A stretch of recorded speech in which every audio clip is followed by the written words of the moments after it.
how could I possibly make a good analogy from boxing and apply it to you, your life, or maybe even work?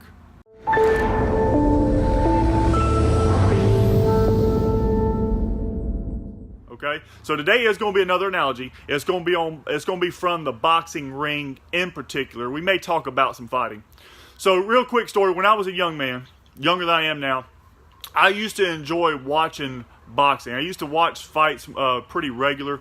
The UFC wasn't as big as it is now, so I typically don't necessarily get those pay-per-views now, and I don't watch boxing as much as I used to, because it used to be more exciting for me when I was younger. But you know, I watched these guys, and it always intrigued me how these guys would train and pretty much dedicate their life to fighting and coming up through the ranks. And you know, they'll fight 30, 40, 50 fights. Sometimes they fight 3 or 4 times a year. They go in and train for 3 or 4 months so they can just have one fight. Some of your title fights, they may only fight once or twice a year to defend their title. So it always intrigued me. So when I talk about boxing, what are some names that you possibly think of? Okay, when I was a young man, Mike Tyson, he was coming up, young man. I think he was the youngest heavyweight title holder. You think about Sugar Ray Leonard when I was younger. Maybe George Foreman. Some of those older fighters. Maybe nowadays Manny Pacquiao is getting a little bit older. Maybe even Floyd Mayweather, somebody like that. Some of these guys that's been around a long time. Bernard Hopkins, that fought well into his 40s, I believe. I think George Foreman even fought into his 50s. That's right, Floyd Mayweather. So when you think about these fighters, I imagine if you're any kind of fight fan, you probably know a little bit about them. Okay, you know about some of their strengths and their weaknesses. Some have more strengths than weaknesses. Some have more weaknesses than strengths. Sometimes these guys seem to get lucky with fights and stuff, so maybe they are at a different level than what you think they should be, right? Yeah, and I forgot to mention Muhammad Ali. That was one of the ones I wanted to talk about. Can't forget about Muhammad Ali, because he was one of the ones of Joe Frazier and Joe Louis and all these guys from the old days. What's up, Scott? So when you think about boxing, most of the time you can think about the big names, the people that are staples in the fight industry, right? And you can look back and you say, you know what? These guys trained their heart out to get their head knocked off. Roy Jones Jr., absolutely. Pensacola, right? Roy Jones is one of the ones I like to watch as well. Real flashy. Some of these guys are real flashy. Some of these guys were more flash than fight. You know what I'm saying? Some of these guys that would get in the ring. So when you think about fighters, you think about how much they put their bodies through. You know, Muhammad Ali was a classic example of some of the things he went through and how he ended up. You know, some of these guys get hit so much in the head and things, they don't make it very far. Okay, which is why you typically fight later on in life, because they take so many blows to the head. But one thing I think about Mike Tyson, for example. Okay, Mike Tyson was a young man. You know, when you're that young and you get that famous that quick, a lot of times things start getting to you, right? So when he was a young man, we would always get the pay-per-views for the Mike Tyson fights, okay? So we would get together, we would pool our money together. Back then, that was a lot of money for us to pay, but we would always get together and kind of have a party, right? Back then we had to get the little box on the television and watch these fights. So I remember that many of these times, the first time it happened or second time it happened, I said it would never happen again. You would get up, you'd watch all the undercards. The undercards may go 4, 5, 6, 7, 8 rounds, maybe 10 rounds or whatever. And the main events usually didn't start till later. So you'd probably be watching the main event for around 10, 10:30 or something like that. Well, Mike Tyson would come on, and everybody would jump up and say, let me go get something to drink or go get something to eat real quick. And by the time you got back, the fight was over, right? The fight was over. Tyson may have came out and threw a couple haymakers and just knocked him out, and it was over, okay? So he had he had a powerful punch, and he was just strong and mean at the time.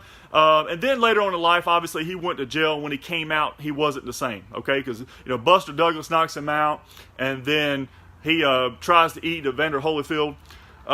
So I started thinking about this, and I wanted to apply boxing to life, okay? So when I think about boxing, I think about two different kinds of people. I think about somebody like Mike Tyson, for example. that his main strength, and probably his only strength really, was the fact that he was tough and he just had a knockout punch. He was really good at knocking people out, right? And then I think about the other fighter. I think about the fighter that is more well-rounded. I think about the ones that have a lot of endurance, have great stamina. They're agile. They have great agility moving around the ring. They have a bunch of great combos. Okay, they can combo you to death. They have a great fast jab. Tommy Morrison used to have one of the best hooks, people said. He had one of the strongest, fastest hooks of most people. So that was one of his strengths. But he was also a strong beast. But you start thinking about these fighters, how, some of these guys are maybe traditional right-handed punchers, and they can switch to left hand, maybe southpaw during a match to maybe confuse their opponent, right? Butterbean, maybe, I don't know. But you think about this, and you think about some of these fighters, because listen, let's face it, some of these heavyweights, some of these guys that were just known for power punching, if you got them past the third or fourth round, right, they were wore out. You would knock them out. So if you could find a way to dance around the ring a little bit, jab, withstand some of their power punches, you could get them past the third or fourth round, and guess what? You had a chance to knock them out, because they rarely made a decision in some of these fights. These heavy punchers, they didn't have enough stamina and endurance, okay? I think back to Muhammad Ali, when Muhammad Ali fought George Foreman in the Rumble of the Jungle. What did he do? George Foreman was a power puncher. George Foreman was a strong man, okay? And even into his 50s, he could hurt somebody. So Muhammad Ali came up with, guess what? The rope-a-dope. He had to adapt, and Muhammad Ali was one of the best at this. He was able to confuse you, make you mad, and then knock you out at the same time because of the way he danced around the ring. But the rope-a-dope, guess what he did? He let George Foreman just punch on him like he was a bag, and wear George Foreman out. Okay? So when you're thinking about boxing, these are the things you think about. You think about that one punch wonder, that one guy that's maybe knocked out somebody maybe on a couple punches, and the fight was over. They never had to make it to the second, third, or fourth round, right? And then you think about the fighters that like Sugar Ray Leonard, some of these guys that are Manny Pacquiao, Floyd Mayweather, Roy Jones, where they could actually make it, and carry you out to the distance and squeak out a decision, right? So where I'm going with this is I want to apply this to you, okay? In the car business, I think about this primarily, but you, your life, your job, your profession, whatever it is, okay? And I'm going to ask you this because I have to ask myself this as well. Are you only good at one thing? Are you only good at doing one thing, right? And then when times change or gets hard, or you have to make it go further than you want to, that one good thing, you have nothing else to fall back on, okay?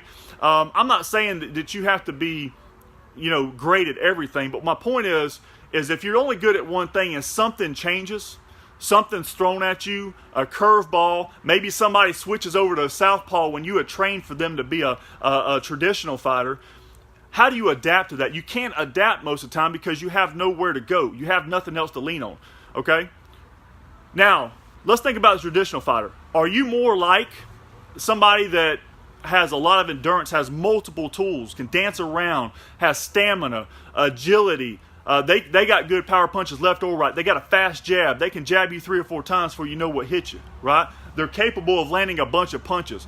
They are able to adapt in the ring, kind of like what Muhammad Ali did with George Foreman, where you can switch around and dance around and get your opponent tired. And do you have that ability and the endurance and stamina to make it through change, to make it through something that maybe you're not expecting, okay? Because I think about this a lot in the car business, because some people are just good at one thing. They're just good at closing, for example, but they don't have any people skills or not able to build rapport and things like that with people. So sometimes when you get that tough customer you can't close, you have nowhere else to go. Do you see what I'm saying? Same thing in life. Maybe you're only good at one thing, maybe a certain job or something, and that job shuts down. Okay, you've been with this company 20, 30 years. What are you going to do now? Well, you're only good at that one thing, and it's hard sometimes if you're only good at one thing, or maybe great at one thing, to adjust when something or some tragedy hits or some kind of event changes your life. Do you understand what I'm saying? That's how I'm going to apply boxing to life, or apply it to you. Okay? If you only got one punch and that opponent knows what you're going to do every time, guess what? they're going to make you last past that second or third round because they know you're going to get tired. Okay, they know you're going to get exhausted from throwing those haymakers because that's all you got. Okay, if you're one of those other fighters that train for that can switch and adapt, that have a bunch of combinations, they dance around the ring. You see me bobbing my head like I'm a professional boxer or something. I do that when I'm watching fights or something. Like that. You can apply it to the UFC as well. UFC's like that. If you got somebody that's just good at boxing, most of the time they're not as successful. I'm not saying they're not, but not as successful as somebody that can grapple, that can wrestle, that has good jiu-jitsu, maybe karate, maybe they're good at boxing, whatever, right? Maybe they had the best stamina and agility there is, right? You train for all this stuff, and you get better at it, right? So, exactly, have a lot of tools in your toolbox. That's a great way to put it.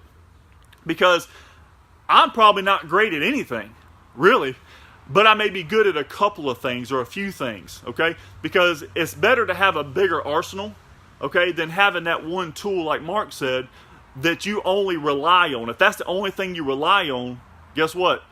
Somebody takes that tool away or takes that punch away, you have nothing else to fall back on, okay? So, go out there today, use what I've said today. Hopefully this has been helpful.